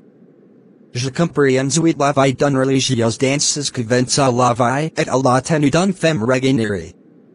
Je fis ressertur la fate, que tout rapport s'exolen or du mariage jade d'un abomination au udil eternal, quel que soit le rang social ou le grade du partenaire, que si partenaire soit prêtre, pasteur, diacre, évêque, cardinal ou pape, ou même fiancé, L'impudicité et la fornication étant des péchés qui souillent le corps, la Bible nous recommande de les fuir. J'étais encore en train de parler lorsque j'entendis un grand vacarme dans l'assistance, une clameur. C'était là, Marna Mokambi, l'une des 2 personnes responsables de l'assemblée qui m'avait invité. Elle se débattait et voulait se déshabiller, sans aucune pudeur. Elle criait, « Laissez-moi, laissez-moi, j'étouffe. » J.H. Laissez-moi déchaubler, J.H. J.H. Laissez-moi parler. Oui, je vais tout vous dire. Je dirai tout, sans rien cacher. Tout le monde est étonné par ce spectacle inhabituel, et voulait voir ce qu'il est arrivé. On se demandait à grave qu'il est adressé.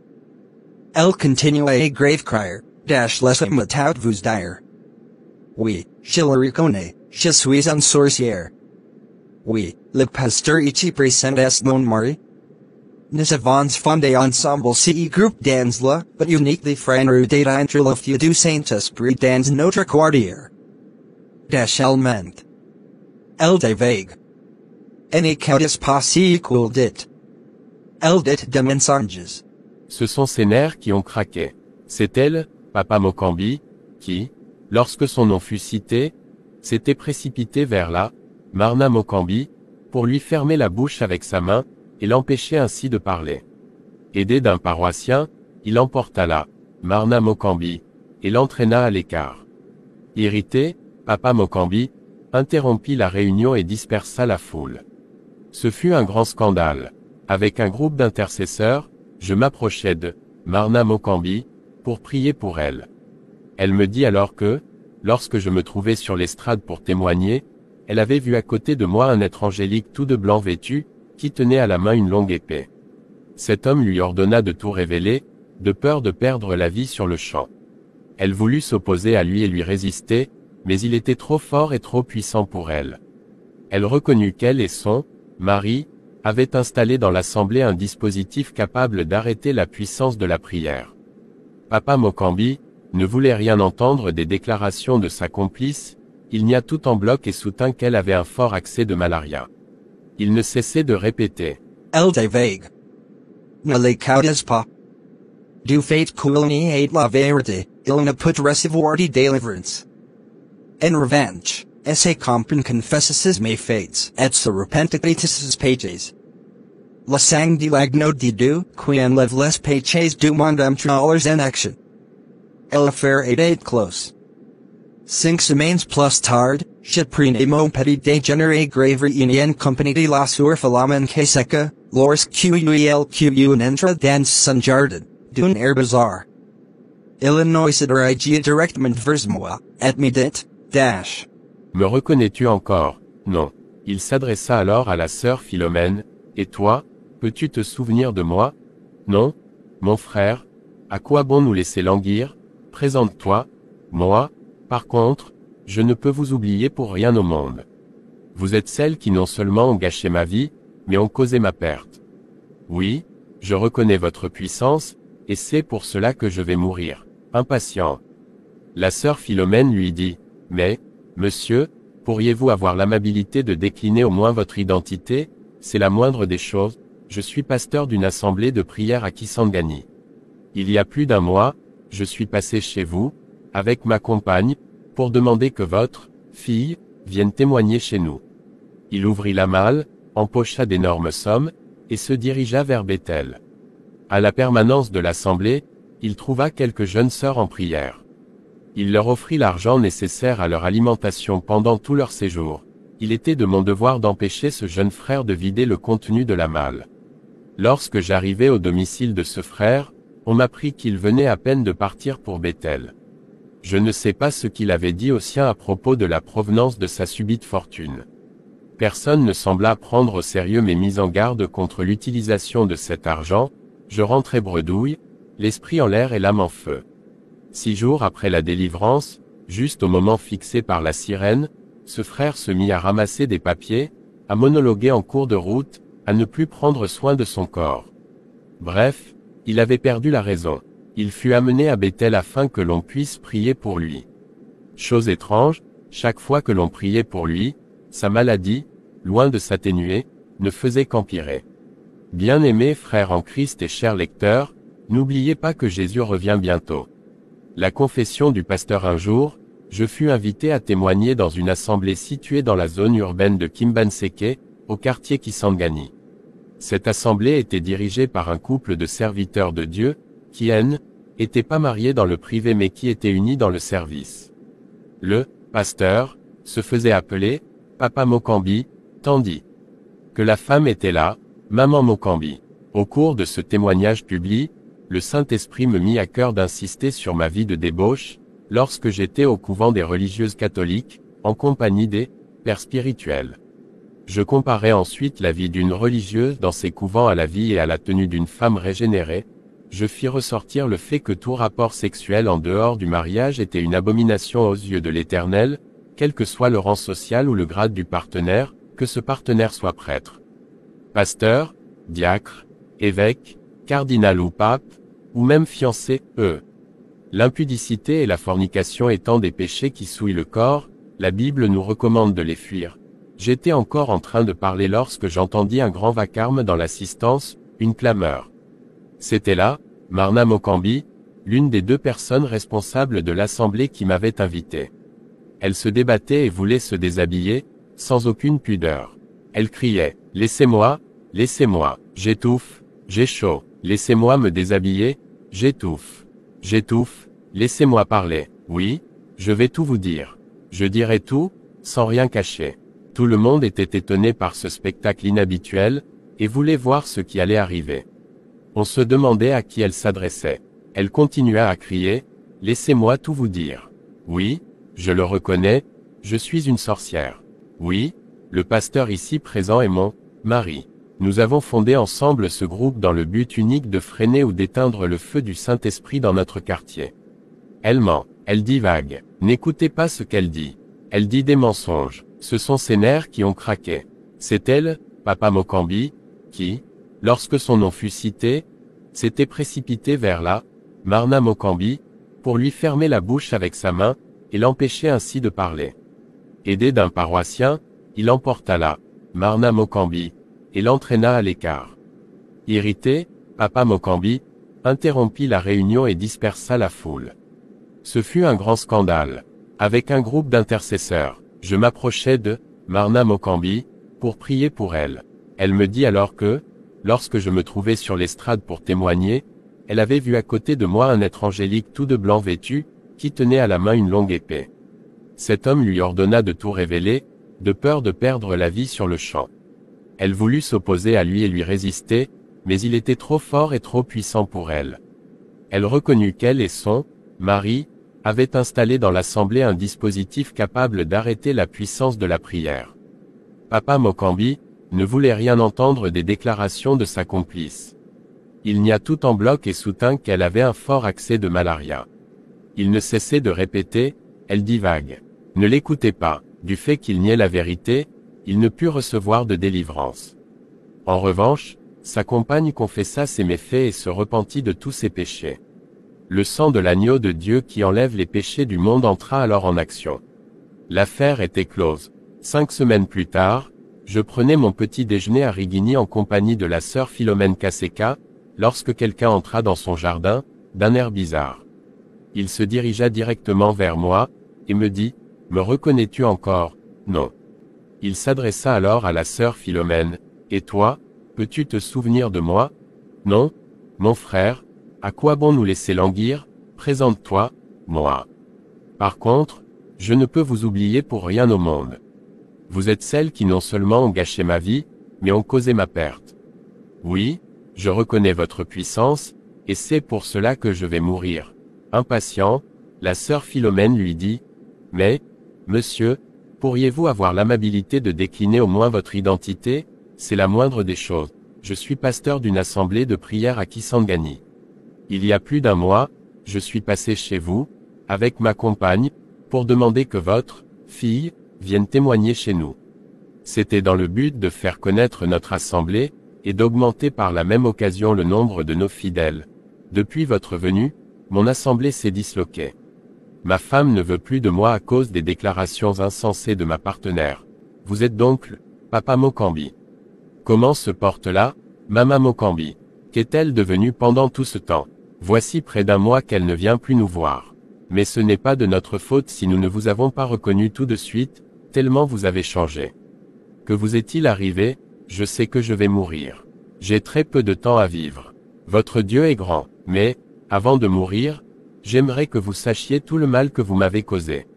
Je vous prierai de ne pas m'interrompre. Je n'ai jamais été pasteur. C'est le titre que les gens m'ont donné lorsque j'ai formé ce groupe.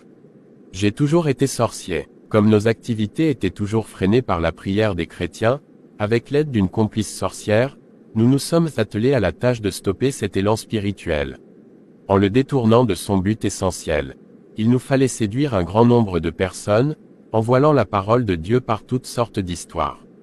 La vie était belle, et tout allait bien, jusqu'au jour où ma compagne eut l'ingénieuse idée de vous inviter. Elle m'avait convaincu en me disant que cela allait augmenter le nombre des fidèles. Votre passage fut le début de mon calvaire. Ma complice m'a abandonné. Le groupe se disloque. Ma femme légitime ne veut plus de moi. Dans l'assemblée, il y avait d'autres sorciers. Ils ne digèrent pas ce scandale. Quand ils ont appris que nous avions nous-mêmes invité la sœur Lutala pour témoigner, ils ont crié à la trahison. Aidés par ma famille, nous sommes allés trouver le responsable de nos armées, pour lui proposer notre plan de revanche. Qu'il a accepté. Mais vous êtes forte, ou du moins votre Dieu. Une semaine après votre passage, je suis venu dans mon esprit, la nuit, accompagné d'un peloton de nos soldats, prêts à l'offensive. Nous n'avons pas pu vous attaquer, en raison de l'insuffisance de nos informations sur l'emplacement de votre domicile. Nos armées ont tourné en rond pendant plus de 2 heures à la recherche de votre maison. Quand nous l'avons trouvée, elle avait une double porte peinte en blanc. Devant chaque battant se tenait un militaire de haute stature, tenant à la main une arme très puissante. Puisqu'il nous était impossible d'entrer sans avoir au préalable anéanti les 2 gardiens, nous décidâmes de rebrousser chemin, dans l'espoir de revenir au moment opportun. Le chef de nos armées me conseilla de visiter les lieux pendant le jour, de peur de connaître à nouveau le même fiasco. Je suis donc revenu 2 jours plus tard pour inspecter les lieux, pendant la journée. Je fis des signes, pour ne pas me tromper quand je reviendrai pendant la nuit. Je fis un dessin sur le sol au moyen d'un bâton. J'ai arraché une branche d'arbre qui dépassait du mur de clôture, pour faciliter l'escalade du mur. Je suis même entré dans le jardin. Vous étiez absente. J'ai trouvé une grand-mère. Elle m'accueillit et m'invita à fermer les yeux pour prier Dieu et le remercier de cette rencontre, en attendant votre retour. Lorsqu'elle ferma les yeux, je m'éclipsai. Je revins la nuit accompagné d'un groupe de tueurs. Cette fois, je découvris sans peine la maison. Cependant, il nous fut impossible d'entrer, car la clôture du jardin n'avait pas de porte. Les murs étaient aussi très élevés. Il n'y avait pas moyen de les escalader. Il n'y avait plus d'arbres. Nous avons attendu derrière le mur dans l'espoir de voir quelqu'un entrer ou sortir, mais personne ne se montra. Au risque de nous faire repérer, nous attendîmes jusqu'à 4 heures du matin. Certains de mes compagnons s'irritèrent contre moi. Ils allèrent jusqu'à jurer de m'éliminer, au cas où j'aurais encore une fois abusé de leur bonne foi.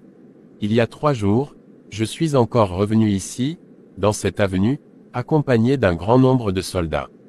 À voir le nombre de nos militaires, on aurait dit une prise d'armes ou un défilé.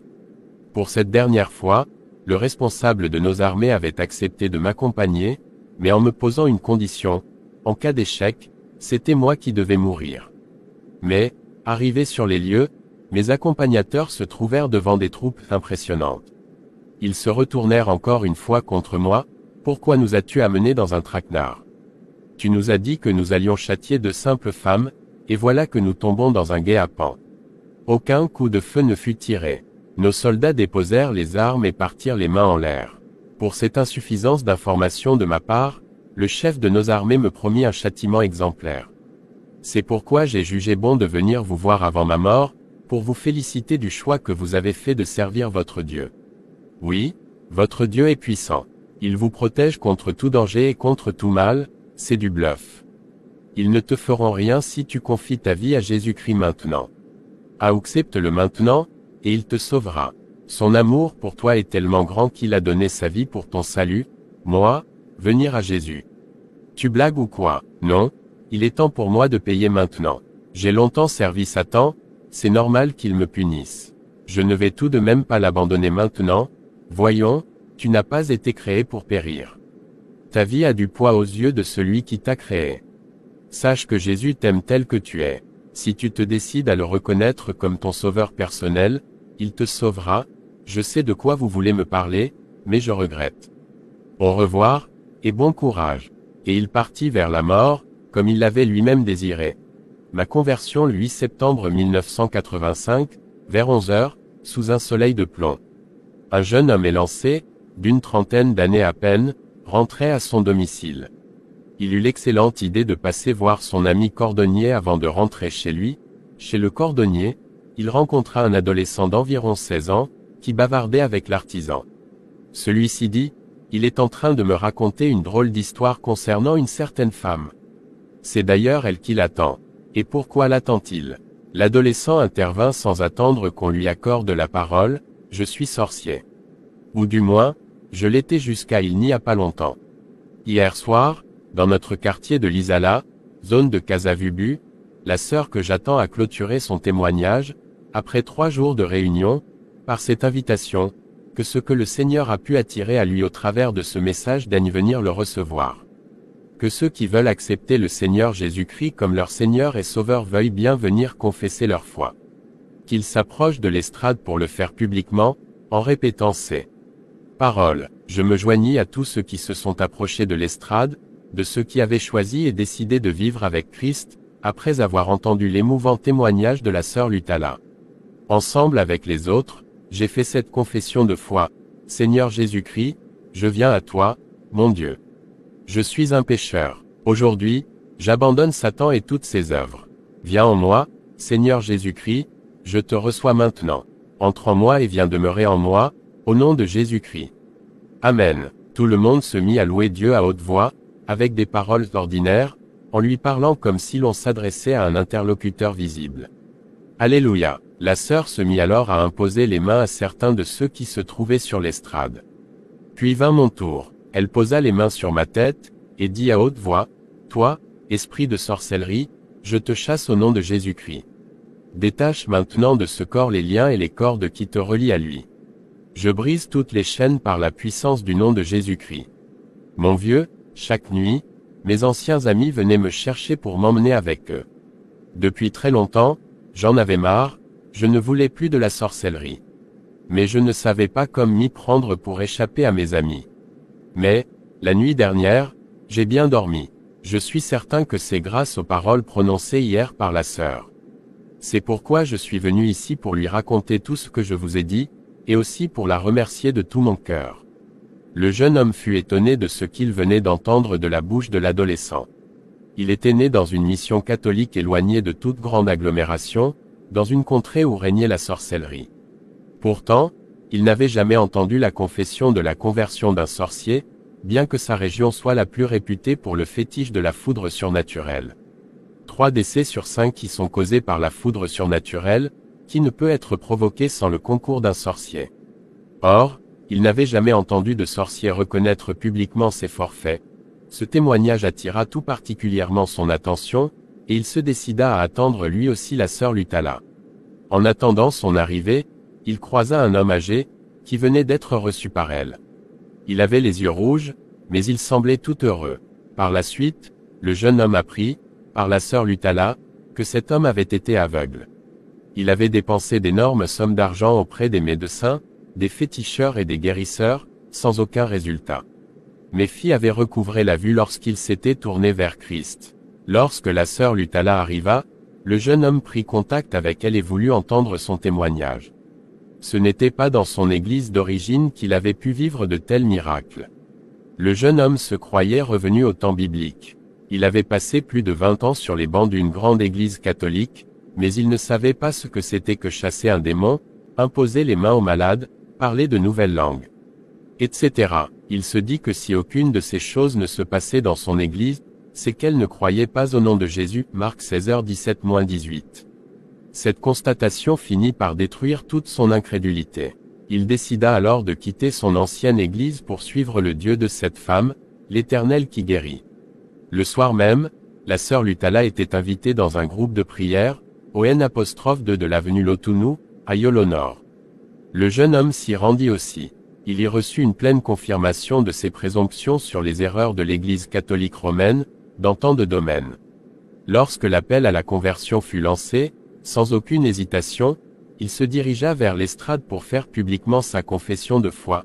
C'est ce même jeune homme qui t'invite aujourd'hui à prendre la décision d'abandonner Satan et d'accepter Jésus-Christ comme ton sauveur et Seigneur personnel, pour que tu puisses recevoir le salut de Dieu. C'est tout pour cette vidéo. Veuillez liker et partager autour de vous. Abonnez-vous à notre chaîne YouTube. Activez la cloche de notification pour ne manquer aucune de nos vidéos. Demeurez bénis au nom de Jesus Christ de Nazareth.